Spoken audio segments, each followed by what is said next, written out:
마태복음 24장 1절에서 3절 말씀 보고요.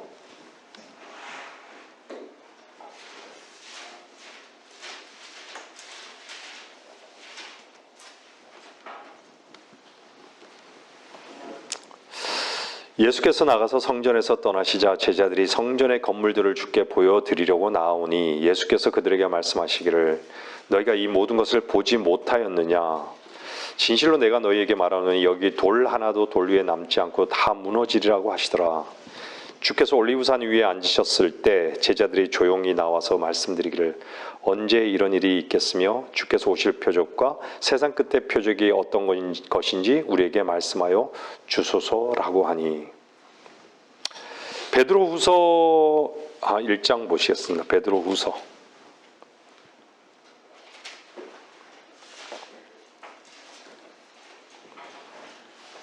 1장 19절 말씀입니다.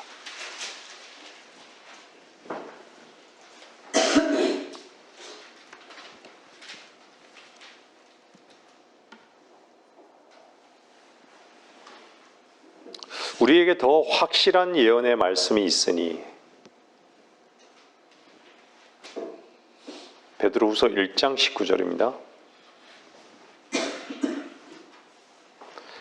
우리에게 더 확실한 예언의 말씀이 있으니 날이 새어 샛별이 너희 마음에 떠오르기까지 너희가 어두운 곳에서 빛나는 빛에 주의하듯 이 예언의 말씀에 주의하는 것이 잘하는 것이니라.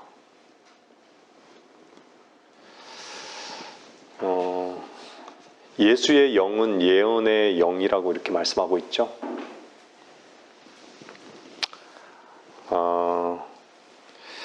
베드로 후서 3장에 보면은 이렇게 나오죠. 먼저 알 것은 이것이니 마지막 날들에 조롱하는 자들이 와서 그들이 정욕들에 행하며 말하기를 그가 온다는 약속이 어디 있느냐 이렇게 조롱하는 것이죠. 그가 온다는 약속이 어디 있느냐. 성경에는 주님이 오신다는 약속이 참 많은데 왜 그걸 못 볼까요?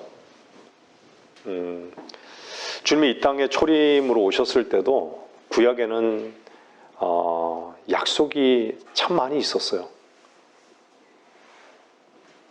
그 약속대로 주님은 오신 거예요. 그 약속이 뭐죠? 하나님의 말씀이에요. 하나님의 말씀의 약속이에요. 우리가 베드로후서 1장 19절에 오늘 봤는데요. 거기서 뭐라 그래요? 너희가 어두운 곳에서 빛나는 빛에 주의하라. 빛나는 빛에 주의하듯 이 예언의 말씀에 주의하는 것이 잘하는 것이냐. 주의한다는 것은 무엇일까요? 지금은 GPS 기능이 있어가지고 바다에서 항해할 때 방향이나 그런 것을 딱 잡을 수가 있어요. 근데 예전에는 무엇이 있었죠? 등대가 있었어요. 등대는 색깔별로 있어요. 색깔이 있어요. 사람이 어디에 초점을 맞춰서 항상 나갈 때 보면 항구에 등대는 2개가 이렇게 있죠. 양쪽으로 이렇게요. 근데 그 색깔에 따라서 오른쪽으로 잡고 갈 것인지 왼쪽으로 잡고 항해하는 사람들은 다 알아요. 어느 지점에 암초가 있고 이 부분도 그 등대를 통해서 알 수 있는 것이죠. 그러니까 밤에 등대가 없으면 빛이 없으면 뭐 알 수가 있는 방법이 없잖아요. GPS가 없었을 때는. 그래서 등대에서 비춰주는 그 빛의 선원들은 항해하는 사람들은 아주 주의하는 것이죠. 여러분 주의한다는 것은 다른 말로 얘기하면 집중하는 거예요. 집중하는 거예요. 내가 과연 무엇에 집중하고 있는가라는 것이죠. 인간이 왜 다 자기 길을 가고 왜 자기 마음대로 이렇게 살까요? 뭔가에 뺏겨 있다는 것이에요. 마음이 뺏겨 있다는 것이에요. 뭔가 귀를 내어주고 있는 것이에요. 그래서 주의하라는 것은요, 정말 우리 그리스도인이 주의해야 되는 것이에요. 그럼 어디에 주의해야 되는가? 어디에 집중해야 되는 것이죠? 여러분들 한번 점검해 보세요. 과연 소망하고 있는가? 어디에? 주님의 오심을 소망하고 있는가? 하루하루 일상을 이렇게 돌아보면요. 여러분들, 우리의 일상은 좀 편안할 수도 있어요. 근데 뉴스를 틀면 어떻죠? 세상은 온통 난리예요. 그 세상의 온통 난리 속에는요, 하나님의 경륜이 있어요. 근데 그 경륜이 뭐죠? 이스라엘이 엄청난 전쟁을 치르고 있어요. 전 세계의 미움을 받고 있어요. 하나님의 예언의 시계는요, 정말 꺼지지 않는 불타는 가시덤불, 이스라엘을 향한 그 예언은요, 우리 로마서 9장이나 10장이나 11장을 보면요, 하나님은 이스라엘을 결코 포기한 적이 없으세요. 우리가 이스라엘이 1948년 독립했을 때 얼마나 참 놀라운 그 예언의 성취를 본 거예요. 근데 이스라엘의 그 이후에 있을 하나님의 말씀이 어떻게 말씀 그대로 이루어질 것인가에 대한 기대가 그리스도인들에게는 참 많이 있었어요. 근데 지금 이스라엘은요, 아주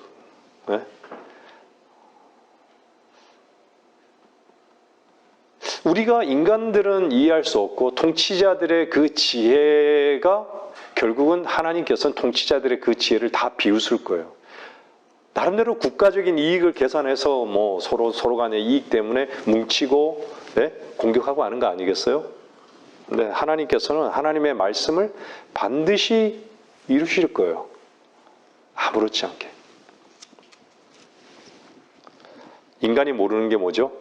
인간은 핵무기, 많은 어떤 무기들을 그걸 무기 삼아서 강력한 걸 뽐내고 있지만요, 하나님의 말씀보다 핵무기는 무섭지 않습니다. 왜냐하면 하나님 말씀 그대로 이루셨기 때문에. 말씀하시니 그대로 되잖아요. 아니, 일국의 대통령이 말씀하시니 한 도시가 딱 생기는데, 아니, 대통령까지 안 가잖아요. 말하니까 되잖아요. 뭔가 만들어지고. 사막에도 막 대도시가 딱 생기잖아요.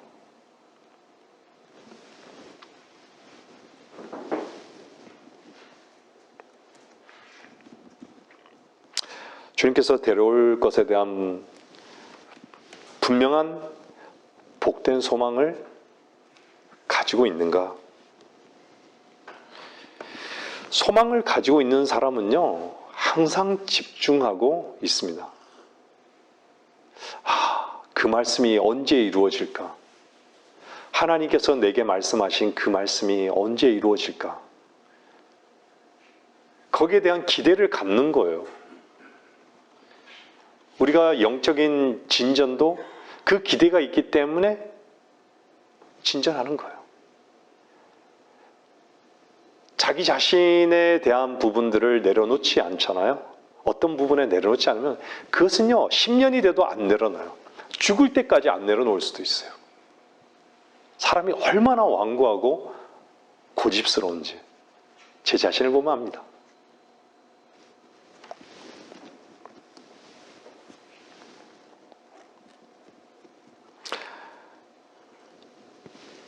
자기 위치를 안다라는 것은요, 참 중요합니다. 소망을 가진 자들은 자기 위치를 알아요. 주님의 사랑과 하나 된 자들은요, 정말 주님을 사랑하고 주님이 나를 사랑하는 그 사랑을 덧입고 사는, 그 은혜를 누리고 사는 자들은요, 당연히 소망 가운데 살 수밖에 없어요. 이 땅에 무슨 소망이 있습니까? 도대체 이 땅에 무슨 소망이 있는 거예요? 지금 보세요. 나라가 완전히 풍지박산 난 그 우크라이나를 보세요. 한번 생각해 보신 적 있으시죠? 내 가정이 나한테 이렇게 닥친다면 무엇을 붙잡을 게 있는 것이죠? 잿더미 된 그 자기의 집, 그런 것들이 다 무너져 버리잖아요.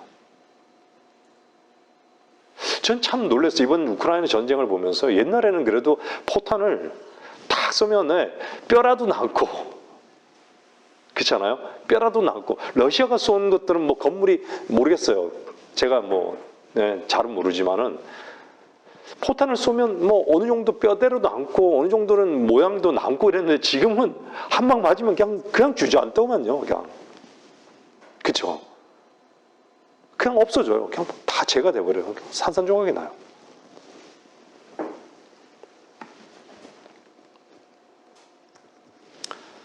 제가 늘 말씀드리지만 여러분들은 정말 주님께서 기뻐하시는 위치에 과연 앉아 있는가라는 거예요.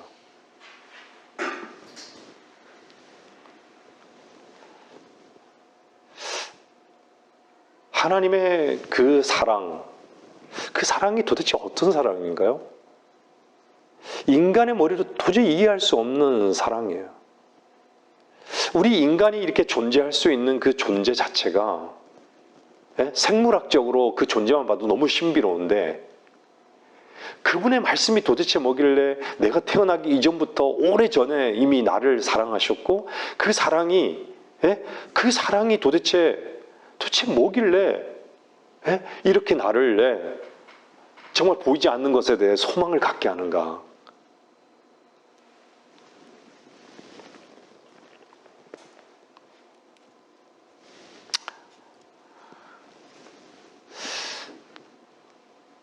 우리의 삶을 즐기고 우리 자신으로 사는 그 삶을 즐기는 그 삶이 과연 정말 행복한 것인가라는 것이에요.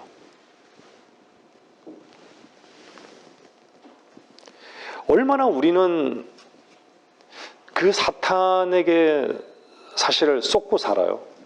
우리가 우리 자신을 속이듯이 그 속인다는 것은 우리의 안에 사탄의 그 독소,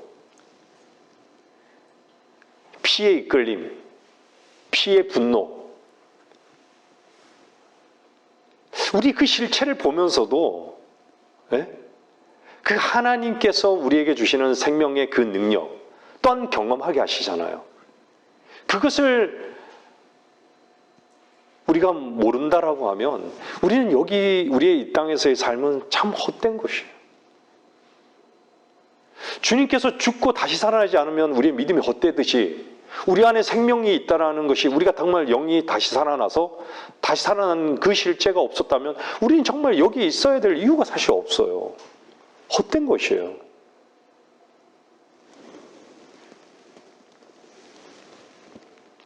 제가 늘 말씀드리잖아요. 정말 하나님의 일과 사탄의 일밖에 없는 것이에요. 중간지대가 없는 것이죠.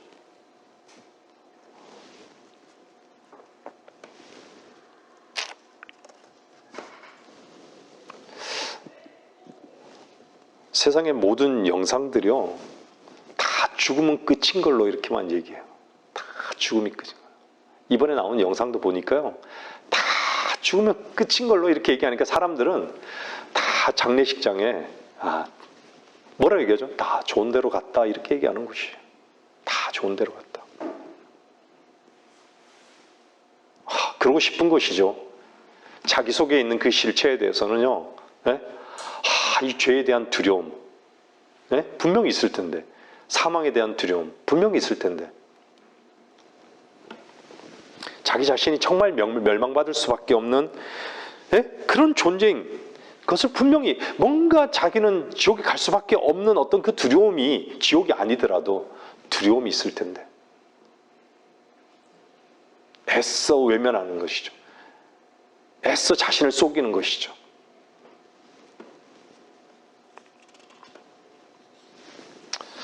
여러분들 하나님 앞에 드려지는 삶, 그보다 더 귀한 것이 무엇이 있을까요? 여러분 자신이 허비되어지는 삶, 너무 복된 삶 아닙니까? 멋진 삶 아니에요? 내가 세워지는 것에 대해서 내 자신이 정말 절망적이다라고 하면요, 그건 참 복된 위치인 거라고 저는 믿습니다. 너무나도 복된 위치예요.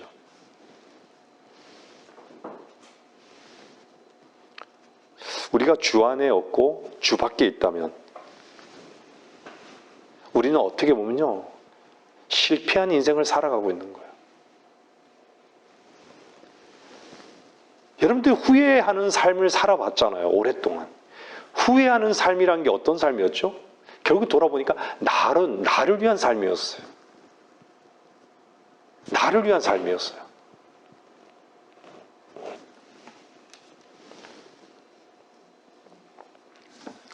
여러분들 머리를 들으십시오.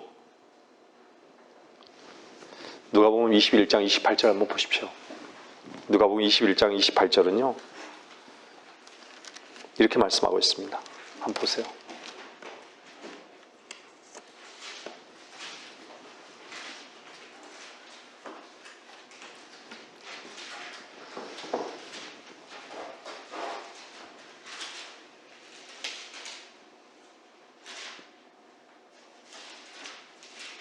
누가복음 21장 28절, 그러나 이런 일이 일어나기 시작하면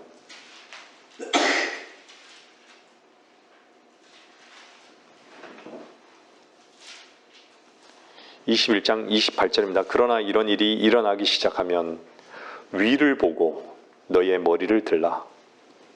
왜 그러죠? 이는 너희의 구속이 가까이 왔음이라고 하시더라. 로마서 8장은 우리에게 뭐라 그러죠? 몸의 구속이 가까웠다고. 몸의 구속을 기다리는 그 소망은요, 정말요, 한순간에 일어나는 것이에요. 어떻게 애벌레가 나비가 되죠? 한순간에?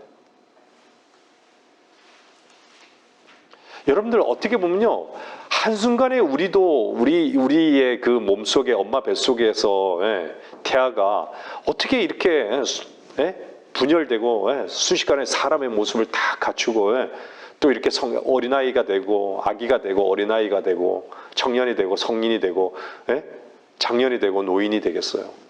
참 이것도 변화되는 거 참 놀랍지 않아요? 순식간에 돌아보면.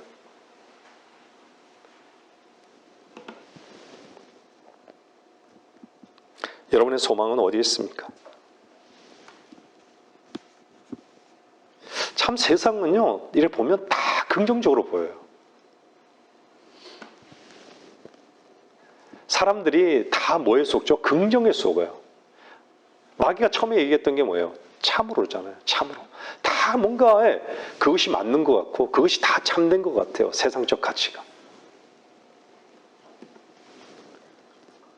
근데요, 그리스도인은요, 여러분 마음에서 들리는 소리에 관심을 가져야 돼요. 여러분 마음의 소리가 여러분 마음 속에서 무슨 소리를 듣고 있습니까? 정말 사탄의 소리를 듣고 있는지 하나님의 소리를 듣고 있는지, 하나님의 소리를 들으려고 하는지 사탄의 소리를 들으려고 하는지 한번 보세요. 하나님의 말씀을 듣고 있다면요, 거기에 관심을 갖는다면 머리를 드는 것이에요.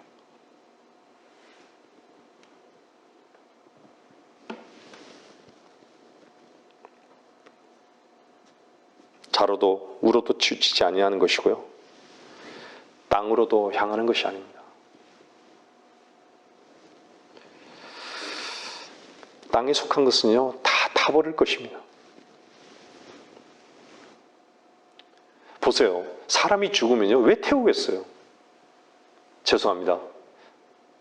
쓰레기이기 때문에 태우는 것이에요.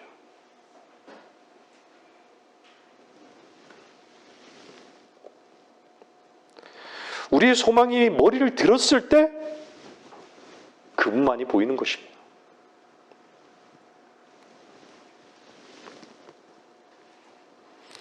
주의를 기울이지 않기 때문에요, 많은 경우에 복되신 주님을 놓쳐버리는 거예요. 여러분들이 정말 머리를 들면요, 하나님의 참되심과 그분이 우리의 모든 보장이 되심을, 우리를 얼마나 사랑하시는지 또한 그분의 눈에서 자비를 얻게 되는 것이에요.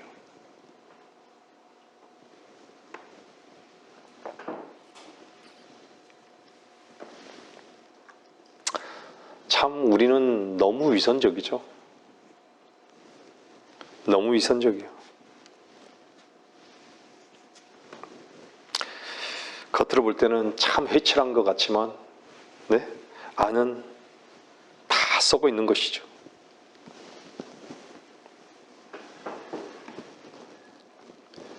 위선자들의 마음의 상태는요, 항상 보면요, 안의 상태는 자기 감정만 있는 것이, 자기를 믿는 믿음밖에 없어요, 사실. 자기 마음이, 자기가 자기 생각이 옳다고 하는 그 방패밖에 없는 것이에요. 자기 자신을 밖으로 나타내기 위한 그 방패. 이것이 사실 위선이 아니고 무엇이겠어요? 우리의 모습 아니겠어요? 계속 자기 자신을 변명하고.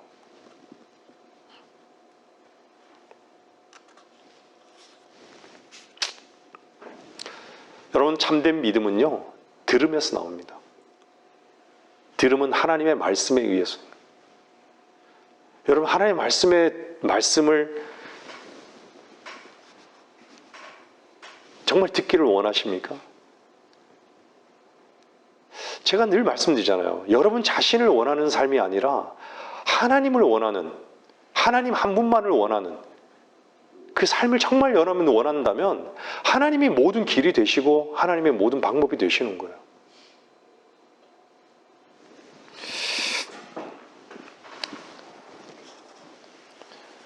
그것이 순례자의 삶이에요.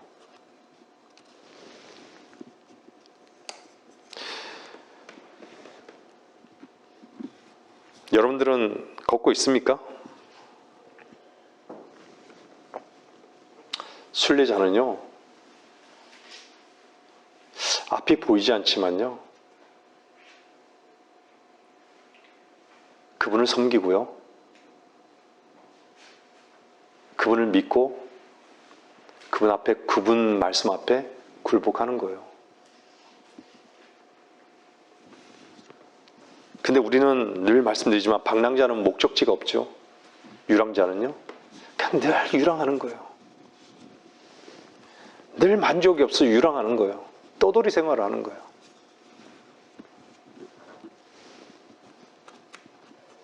마음에 정함이 없는 것이죠. 안정이 없어요.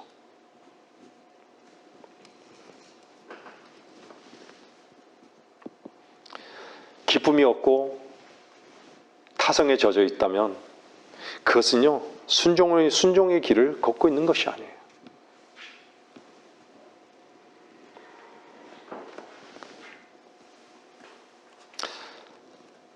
마귀가 우리를 삼키려고 늘 탁 입을 벌리고 있는 거. 여러분들, 저는 찬송을 부를 때도요, 참 제 자신을 참 많이 봐요. 제 자신의 상태도 많이 보고. 여러분도 그러실 거예요. 찬송 부를 때 어떠세요? 정말 기쁘시고 그 찬송의 가사와 하나가 되는 경험들을 하시죠. 하고 있다면요, 참 주 안에서 여러분들이 주님을 누리고 있는 것이 분명한 것이에요. 근데 늘 찬송을 불러도요, 타성에 젖어서 찬송을 부르게 되고 이렇다라고 하면 한번 우리 자신을 한번 돌아보는 거예요. 도대체 무엇으로 사는가? 세상이 중요한 사람은요, 정말 뱀과 함께 삽니다. 제가 오늘 또 말씀드렸지만 하나님께서는 세상을 이처럼 사랑하셔서 독생자를 보내주셨어요. 우리는 세상의 무리 속에서 분리되어 나온 거예요. 세상은요, 세상은 악하다라고 얘기했어요. 세상은요, 우주 예수 그리스도를 십자가에 못 박아 죽였어요. 세상의 무리는요. 제가 말씀드렸잖아요. 우리는 구원을 어디서 받은 거예요? 세상으로부터 구원을 받은 거예요.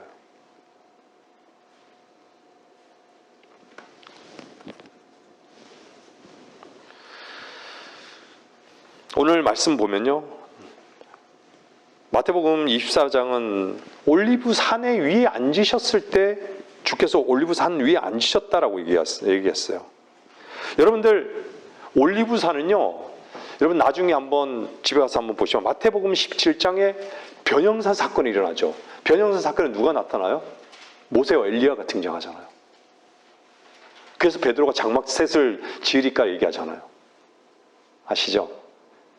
어떻게 모세가 나타나죠? 죽은 지 얼마나 오래됐는데? 모세가 한 1500년 되지 않았어요? 1500년 전? 이미 그 죽은 모세가 변형산에 나타난 거예요. 엘리야도 마찬가지예요. 어떻게 그게 가능하죠? 주님이 죽고 부활하고 난 다음에 벌꿀을 먹고 생선을 먹었어요. 구운 생선을요. 어떻게 가능하죠? 어떻게 문을 다 잠갔는데 어떻게 그 건물 안으로 들어오는 것이죠? 엠마오로 가는 두 제자에게 나타나는데 어떻게 나타나는 것이죠? 어떻게 그분의 말씀에 건의가 있으면 먼 곳에 있는 백부장의 자식이 낫는 거예요? 바울은 어땠어요? 찬송을 부르니까 어때요? 풀리잖아요.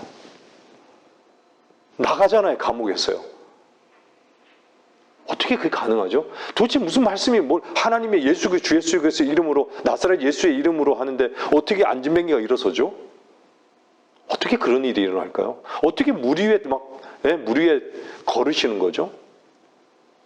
어떻게 수많은 사람들이 보는 가운데 하늘로 올라가시는 것이죠?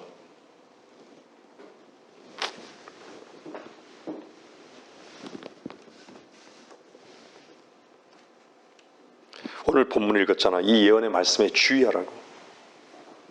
이 예언의 말씀에 주의하라고.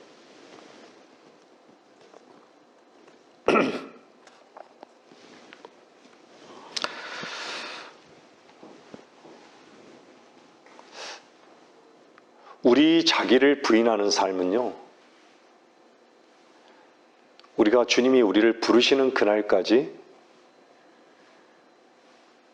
그것은 지속돼야 되는 즐거움이 되어야 되는 것이에요. 늘 말씀드리죠. 우리가 왜 하나님의 말씀을 하나님께서 보여주시고자 하는 걸 못 볼까요? 겟세마네로 가지 않기 때문이에요. 광야로 가지 않기 때문이에요. 늘 성경은요, 구분되어지는 게 뭐냐면요, 도시와 광야예요. 도시와 광야. 도시는요, 인간의 욕망이 꽉 지배되어 있는 곳이 도시예요. 광야는 뭘 볼 수 있는 곳이에요? 나를 볼 수 있고 하나님을 만나는 곳이에요. 여러분들 광야로 나가는 걸 주저하지 마셔야 돼요. 여러분들이 홀로 있을 때, 독방에 있을 때 주님께서 보시고 보여주시고자 하는 것을 보여주시는 거예요.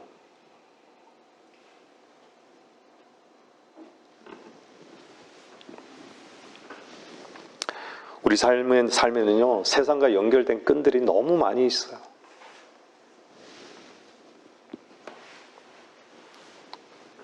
세상에 무엇인가를 추구하는 우리의 눈과 귀가 다 그곳에 고정시켜줄 수밖에 없는 것이죠. 여러분들 빌립보서 3장 13절 보세요.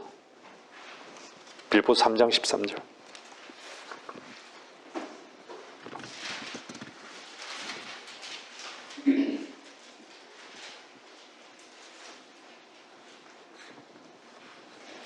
형제들아, 나는 내가 붙잡은 것으로 여기지 아니하노라. 다만 한 가지 일, 즉 뒤에 있는 것은 잊어버리고 앞에 있는 것들에 손을 뻗쳐. 앞에 있는 것을 손을 뻗친 그 대표적인 게 아브라함 아니에요? 소망을 붙들었다는 것이에요. 현실적인 즐거움을 붙들지 않았다는 것이에요. 제가 현실을 무시하며 살라고 말씀드리는 것이 절대 아니에요.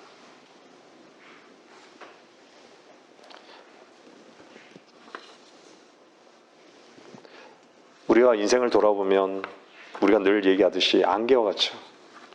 왜 한계란 건 뭐예요? 헛된 것이잖아요. 주님을 섬기는 것이 헛된 것일까요?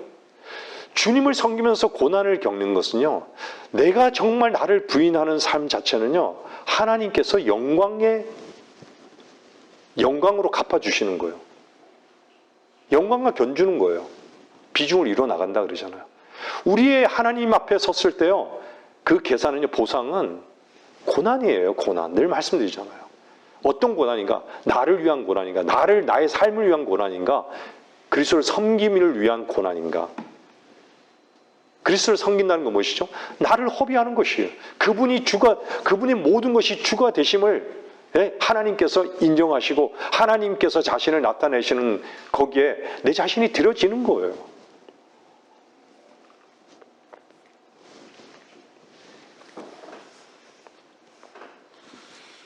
사람들은 자기가 붙들고 있는 것이 영원할 것이라고 생각합니다. 근데요, 여러분들이 아무리 붙들어도요, 붙들 수 없는 한 가지가 뭔지 아십니까? 시간이에요. 제가 왜 이 말씀을 드린 줄 아세요? 물질을 붙들든지 세상의 사랑을 붙들든지 혈과 육을 붙들든지요, 주님이 더디 오시면 관 속에 다 들어간다는 얘기예요.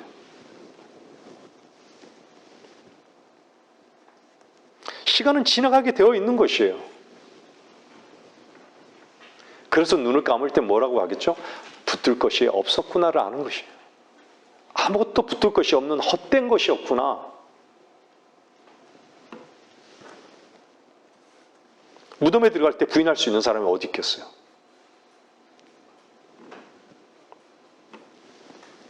주께서 우리를 부르실 것에 대한 분명한 소망을 가지고요, 주 앞에 우리가 설 것에 대한 분명한 믿음을 가지고 우리는 붙들어야 될 유일한 것이 바로 이 소망인 것이에요. 이것만을 소망할 수 있는 자들이 그리스도인 것이에요. 그 소망을 가진 자들은요, 방향성도 정확하고요, 가치도요, 자기 안에 가치도 분명한 것이에요.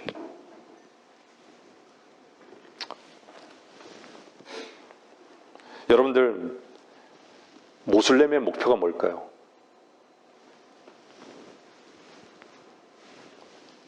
거의 한 모슬렘이나요, 가톨릭이나 인구가 한 15억 정도 될 거예요. 15억 이상이 될 거예요. 그들의 유일한 목표가 뭔지 아세요? 이스라엘의 멸망. 이스라엘의 멸망이에요. 지금 언론도 나오잖아요. 이스라엘이 멸망해야 되는 거예요. 그들의 목적이에요, 목표. 이스라엘이 멸망해야 되는 거예요. 왜 그렇죠? 거기에 적그리스도가 등장해야 되기 때문에요. 하나님 말씀대로. 멸망해야 되는 것이에요. 이스라엘이 멸망해야 되는 거예요. 이스라엘의 유일한 희망은 뭐죠? 유일한 소망은 뭐죠? 자기들이요, 메시아가 왔다는 것을, 메시아 오기를 기다리지만 주님이 오셨다는 것도 모르잖아요. 부인하잖아요. 그들은요, 유일한 그게 뭐예요? 하나님 앞에 속죄 드리는 거예요. 속죄 드리는 거.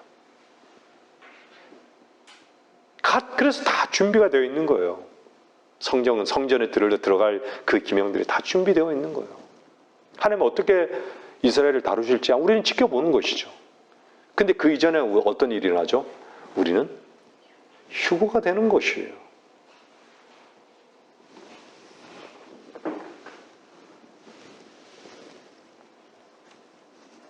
이스라엘의 대환란이요, 늘 말씀드렸지만 정말 이미 문 앞에 와 있어요. 지금 실제적으로 보잖아요. 너무 실제적으로 보는 거예요. 모르겠어요. 우리나라가 어떤 위치에서 어떻게 또 전쟁에 연루가 돼서 전쟁이 일어날지도 모르겠지만은 모르겠어요. 모르는 일이에요.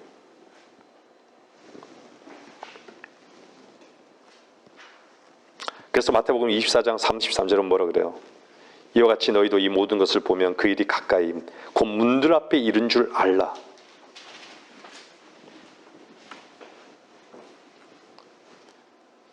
문들 앞에 이른 줄 알라, 이렇게 말씀하잖아요. 그게 전무후무한 환란이 아니라 대환란이라고 얘기하잖아요. 24장에 대환란. 대환란은 언제 일어나죠? 교회가 휴거 나고 난 다음에 대환란이 일어나는 거예요. 근데 어떤 사람은 어떻죠? 마태복음 24장 48절에는 악한 종이 이렇게 얘기하잖아요. 악한 종은 겉으로 이렇게 내지 않아요. 악한 종은요, 속으로 뭐라고 말해요? 내 주인이 오시는 것이 늦어지리라. 죄송합니다. 아까 전에 베드로후서 얘기했잖아요. 마지막 날에 조롱하는 자들이 와서 뭐라 그래요? 그가 온다는 약속이 어디 있느냐? 그가 온다는 약속이 어디 있느냐? 근데 이 내 악한 종이 뭐라 그래요? 마태복음 24장에서 내 주인이 오신 것은 늦어지리라. 여러분들 오해하지 마세요. 사도 때도요, 주님의 오심을 기다렸어요. 주님은요, 스데반이 죽기 전까지 구약에 주님이 말씀하신 그 예언을 다 이루실 수 있었어요. 조건이 다 됐었어요.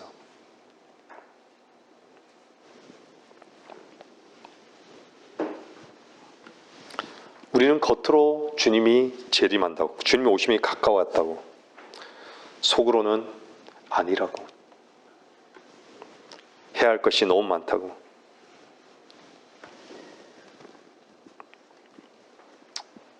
사람들은 속으로 말하기 때문에 모르는 것이에요. 주의 재림이 가까웠다면요, 그 휴거는 얼마나 가깝습니까? 근데 참 이 세상은요, 정말 이 마지막 때 자기 사랑의 극치를 달리잖아요. 그러니까 정말 너무 자기 사랑이 강해요. 그게 어떤 이름을 또 둔갑한 것이죠? 인권이라는 이름으로 둔갑한 거죠. 라오디케아란 뜻이 뭐예요? 시민의 권리예요. 인권이에요, 인권. 마지막 교회 시대의 모습을 보여주잖아요. 나는 부자이며.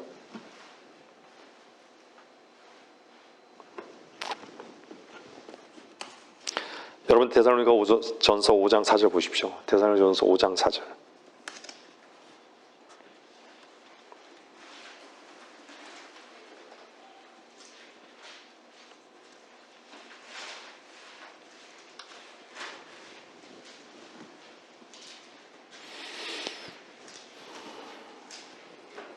데살로니가전서 5장 4절은요. 그러나 형제들아 너희는 어둠에 있지 아니하니 그날이 너희를 도둑같이 덮치지 못하리라. 너희는 모두 빛의 자녀들이며 낮의 자녀들이라. 우리는 밤이나 어둠에 속하지 아니하노라. 그러므로 우리는 다른 사람들과 같이 자지 말고 깨어 있어 정신을 차리자. 이는 자들은 밤에 자고 술 취하는 자들은 밤에 취하기 때문이라.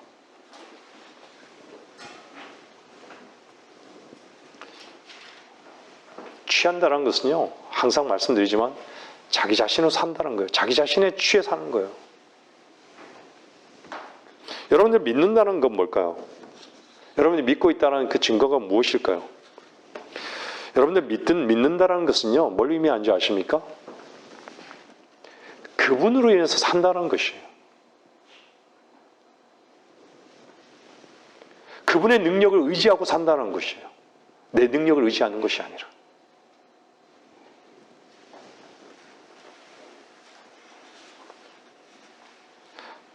말씀에 이끌리면서 살고요. 그분 한 분 외에는 원하지 않는, 그것이 그분을 믿는 것이에요.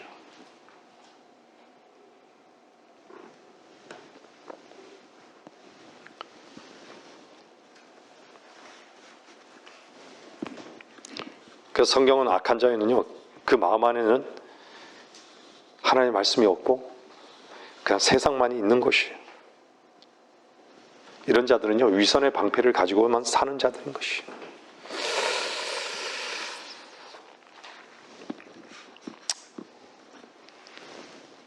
육신적인 즐거움을 위해 살고 세상적인 가치만을 위해서 살면요, 그것은 사실 저주고 멸망입니다. 그걸 즐거움이라 여긴다면요, 성경에서 뭐라 그래요?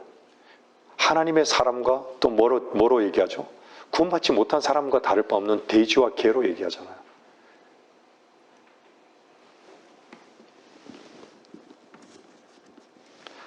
하나님의 말씀으로 정말 겸손을 배우고요, 주의 말씀 앞에 굴복하는, 그렇게 살아가는 것이 얼마나 복된 것입니까? 주인을 아는 삶. 여러분들, 저는 이번 주에 한번 생각해 봤어요. 아담으로부터 내려온 계속 내 혈육을 한번 올라가는 걸 한번 생각을 해봤어요. 결국 끝이 어디예요? 아담이잖아요. 아담이잖아요. 그죠? 아담이에요. 그 피에 의해서 내려온 거예요. 피에 의해서 계속 내려온 거예요. 근데 그 피가 언제 끝났죠? 우리는 예수 그리스도의 보혈로 인해서 우리는 끝난 거예요. 그 생명이 정말 여러분들이 구원받았다면 그 생명이 하나님의 생명이라는 거예요. 여러분들이 의식하든 느끼지 못하든 여러분 안에 정말 구원의 확신이 있다면 그분의 생명이 여러분 안에 있다는, 그분의 보혈의 능력으로 여러분이 살 수 있는 모든 근거가 다 되어 있다는 거예요. 단지 내가 모를 뿐이죠. 여러분들이 어떨 때는 하나님 사랑이 이렇게 크고 어떨 때는 나는 구원받지 않은 것 같고 어떤 때는 의심스럽고 막 이런 것들이 생길지라도 내가 구원을 받았다라면요, 내가 그분과 함께 죽고 한번 살아난 경험이 있다면 그 안에 있는 생명은요, 하나님은 하나님 자신이 살아있음을요 자신 스스로가 나타내기를 원하시는 거예요. 근데 그만큼 나로 살았기 때문에 하나님께서 자신을 나타내지를 못하시는 거예요. 의식하지 못, 내가 내 안에서 감지 못하는 거예요. 영적으로도.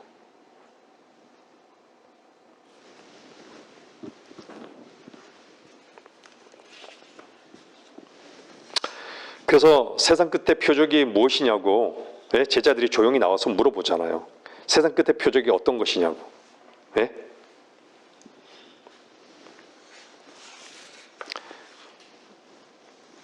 근데요, 제자들이 물을 때하고요, 어떤 사람들이 성전에서 지나갈 때 또 묻는 게 또 다르죠. 근데 여러분들 이 질문을요, 유다 이스카리오트예요. 유다 이스카리오트예요. 근데 결국은 유다 이스카리ot은 세상적인 가치로 결국 예수 그리스도를 팔아넘겼죠.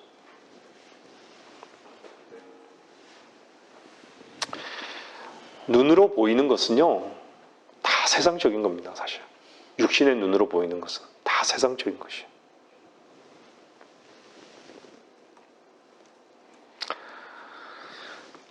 말씀을 정리해 나갈게요.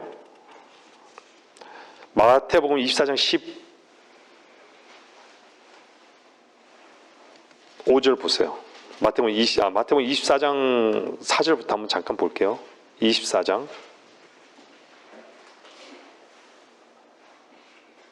24절. 거짓 그리스도들과 거짓 선지자들이 일어나서 큰 표적들과 이적들을 보여주어 할 수만 있다면 그 택함 받은 자들도 미혹하리라. 보라, 내가 미리 너에게 말하였노라. 그러므로 그들이 너에게 말하기를, 보라, 그가 광야에 있다 하여도 나가지 말고, 보라, 골방에 있다 하여도 믿지 말라. 15절 말씀도 보면요, 24장 15절 보면, 그러므로 너희가 선지자 다니엘을 통하여 말씀하신 멸망에 가증한 것이 거룩한 곳에 선 것을 보리니 이런 자는 깨달으라.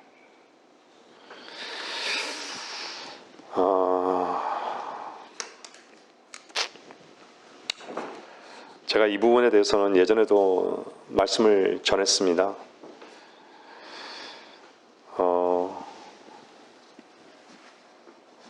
주님이 재림하시기 전에는 반드시요, 무엇이 등장해야 되죠?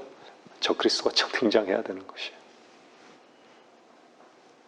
세상은 역사 가운데서도 예루살렘을 그렇게 취하려고 했잖아요. 근데 예루살렘이 누구 거라고 선언하죠? 이스라엘 거라고 누가 선언한 거예요? 트럼프가 선언하잖아. 역사적인 순간인 거예요. 아니, 다윗 성전도 그렇고 솔로몬 성전도 다 예루살렘에 있었잖아요. 예루살렘, 주님이 재림하시면 어디에 오시는 거예요? 예루살렘에 오시는 거예요. 그 예루살렘에 누가 다 자기 왕노로 달려고 하는 거예요. 교황이 왕노로 달려하고, 무슬림이 왕노로 달려하고, 다 왕노로 달려고 그런 거예요.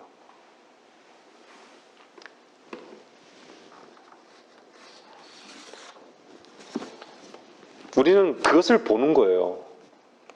어떻게 되어가는지 한번 보는 거예요.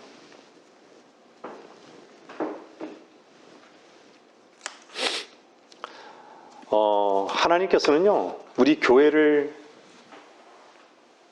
왜 사랑해야 되느냐? 여러분들 하나님을 보지 않으면서 하나님을 본다. 하나님을 섬기지 않는데 하나님을 섬긴다. 라고 한다면 우리는 순결을 잃는 거예요. 교회는요, 순결해야 돼요.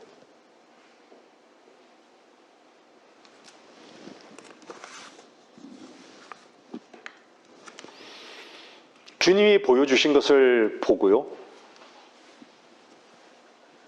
주님께서 기뻐하시는 그 위치에 있는 자들이 되어야 되는 거예요. 교회는 그래서 순결한 교회여야 되는 거예요. 예수 그리스도의 보혈 아래에 있는 그 보혈의 그 능력 안에 사는, 자기로 살아가는 것이 아니라 그리스도로 살아가는, 그것이 순결성이에요. 교회의 순결성이에요.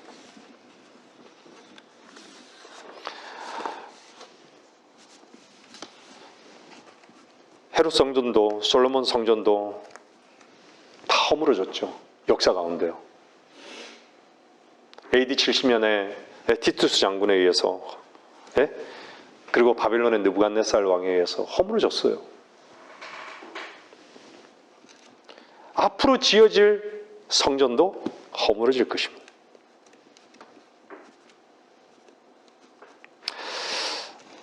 여러분들이 이 성전 건축에 대한 부분을요, 한번 성경을 통해서 한번 공부할 기회는 분명히 있을 거예요.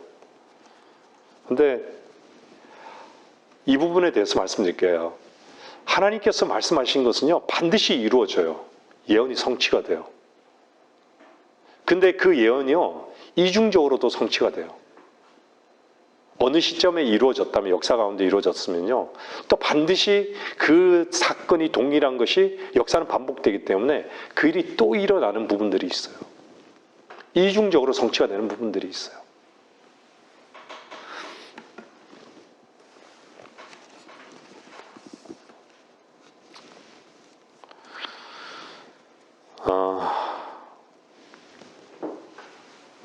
제가 다시 말씀드리지만 이스라엘은요, 2500년 동안 속죄를 해본 적이 없어요. 속죄를 받아본 적이 없어요. 그래서 그 모든 그들은요, 유대인들은요, 모든 죄에 대한 속죄를 위해서 목숨 거는 거예요. 이스라엘이 그렇게 핍박받고 각 나라에서 그렇게 죽임을 당하면서요, 이스라엘 땅으로 돌아오려고 얼마나 그렇게 몸부림쳤습니까? 근데 흩어졌던 그 이스라엘을 본토로 데려온다는 것은요, 하나님의 약속이었어요. 그래서 영국에 의해서 선언이 됐고 돌아온 거예요. 역사는 반복됩니다.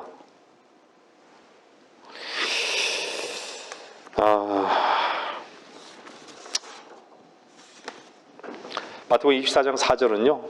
아무도 너희를 미혹하지 못하도록 주의하라. 많은 사람이 내 이름으로 와서 내가 그리스도라고 말하며 많은 사람을 미혹하리라. 많은 사람이 미혹되고요. 많은 사람은 주님의 많은 사람이 아니라 많은 사람은 미혹되고요. 적은 사람은 주님의 은혜를 누리는 것이에요. 항상 역사는요, 신약교회 역사를 보면요, 그리스도인은 소수였습니다. 하나님의 빛의 인도함을 받고 따라가는 자들은요, 아주 소수였습니다. 그렇게 많지 않았어요. 여러분들 노아 방주 때 몇 명이 구원받았죠? 안타깝지만 8명이 구원받았어요.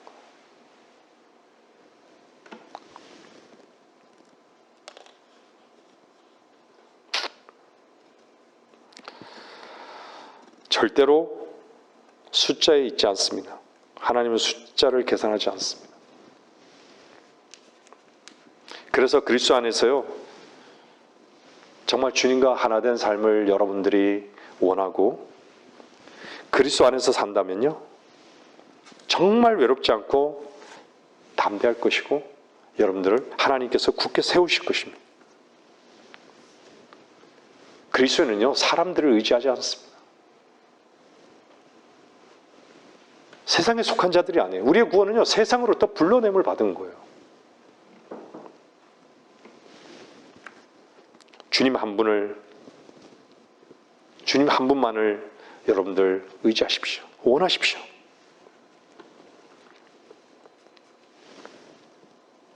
제자들한테요, 주님은 뭐라고 말씀하신 줄 아세요? 24장 9절에 보면요, 사람들이 너희를 고난받도록 넘겨주며 죽이리라. 또 너희는 내 이름으로 인하여 모든 민족에게 미움을 받으리라. 고난받고 죽고 미움을 받고. 바울도 마찬가지였어요. 그러면 그리스도인은요, 성경에 나오는 수많은 믿음의 선진들은요, 우리와 같은 똑같은 성정을 가진 자들이었어요. 다르지 않아요.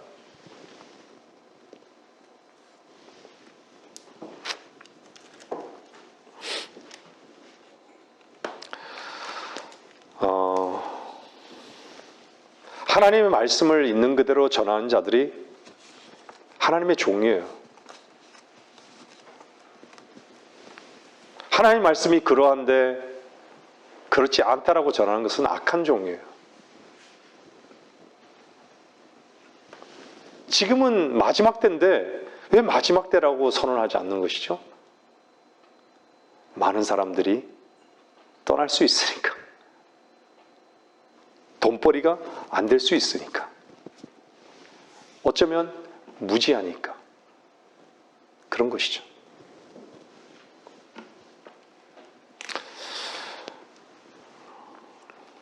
여러분들의 생명의 내용은요, 제가 늘 말씀드리지만 예수 그리스도의 보혈이냐 아니면 육신적인 피냐 이겁니다.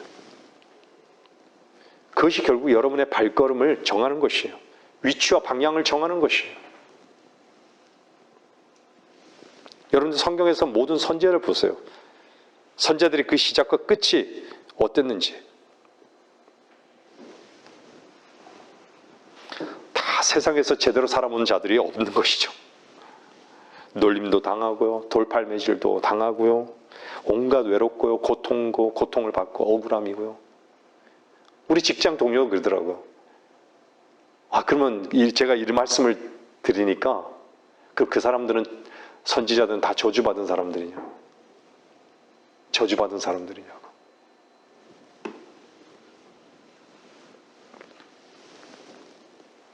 그런 삶을 사는 거예요. 그러면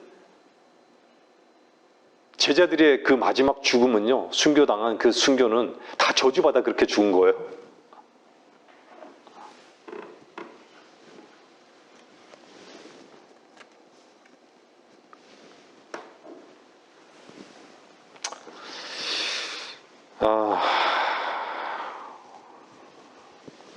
여러분들 휴거는요, 대환란이 있기 전에 휴거가 있다라는 것을 아셔야 합니다. 성경은 그렇게 말씀하고 있습니다.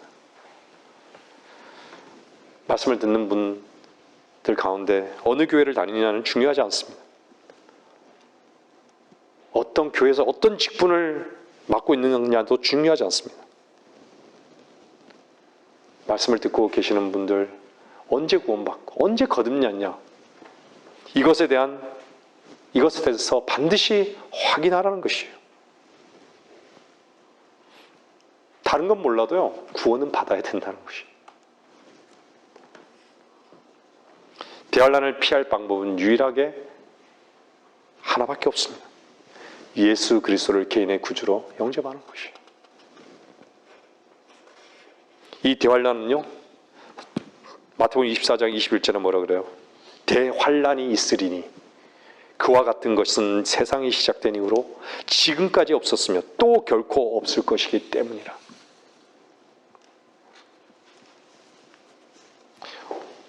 성도 여러분, 역사는요 사실이에요.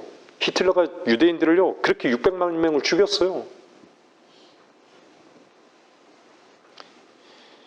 이 대환란은요 어마어마한 사람들이 죽을 거예요. 어마어마한 고통이 올 거예요. 하나님 두려우신 분이십니다. 엄중하십니다. 그분만이 왜 살아계신 분입니까? 그분은 죽었다가 살아나셔서 영원히 죽지 아니하신 분이세요. 그분만이 역사의 그분만이 역사의 주관자이시기 때문에 두려워하십시오. 주님 우리를 부르실 날이 속히 앞에 있습니다. 여러분이 믿고 안 믿고는 무관합니다. 주님은 속히 올 것입니다.